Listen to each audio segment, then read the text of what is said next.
300 years, humans thought they were alone in the Koprulu sector. They were wrong. The Zerg emerged, seeking to consume all in their path, and before long, the Protoss, a highly advanced alien race, began wiping out infested worlds, burning Zerg and Terran alike. A three-way war, unlike anything humanity had ever faced, erupted almost overnight. All the while, a human civil war raged. Marshal Jim Raynor vowed to oppose the corrupt dictator Arcturus Minsk for the betrayal of the woman he loved, Sarah Kerrigan. Boys, how about that evac? Damn you, Arcturus. Don't do this. It's done. Helmsman, signal the fleet and take us out of orbit. Now! Kerrigan, a loyal operative, was left to die at the hands of the Zerg. But the Zerg had other plans. They transformed her and unleashed her psionic power upon the Koprulu sector, searching for their real objective, the Protoss homeworld of Ire. The Protoss were unaware of this danger and slow to respond. Their rulers, the Conclave, had dispatched Executor Artanis to hunt for Tassadar, a commander who had refused to wipe out infested Terran worlds.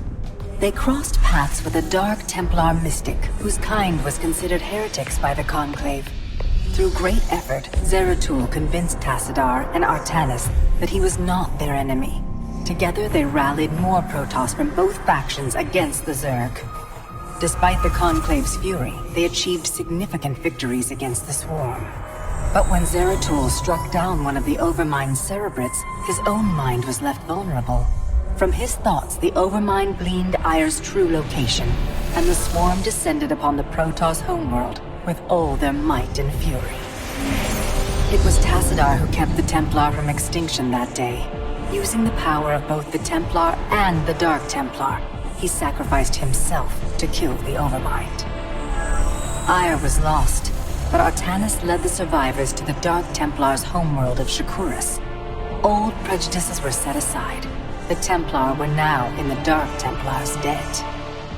Without the Overmind, the Swarm fractured. Kerrigan sought control of all the Zerg, even enlisting the aid of old friends and enemies like Raynor, Mengsk, and Zeratul. Once her rule was uncontested, the Queen of Blades betrayed them all. Billions of humans and Protoss were killed. The Zerg stood unchallenged, but to the relief of all, the war seemed to end there. Zeratul suspected the Zerg had fallen under the control of dark forces. He uncovered prophecies stating that an ancient entity, Amon, was attempting to merge Protoss and Zerg lifeforms into an unholy hybrid, and that this evil might already have control of Kerrigan and her power.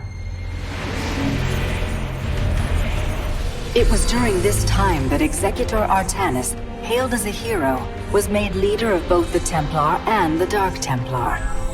As Hierarch, Artanis united both factions and promised to one day reclaim the glory they had lost on Ire. Raynor had vowed to see Kerrigan dead, but his retaliatory strike failed.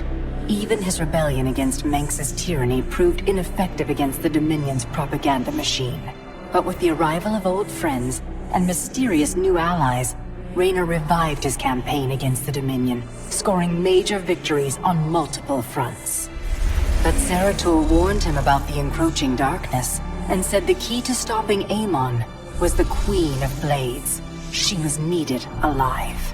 In a daring raid on the Zerg homeworld of Char, armies from the Dominion and Raynor, with help from Arcturus' son Valerian, used an ancient Zelnaga artifact to neutralize Kerrigan's power and free her from Amon's grasp.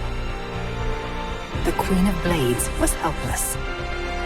The Dominion wanted her dead. Raynor couldn't allow it.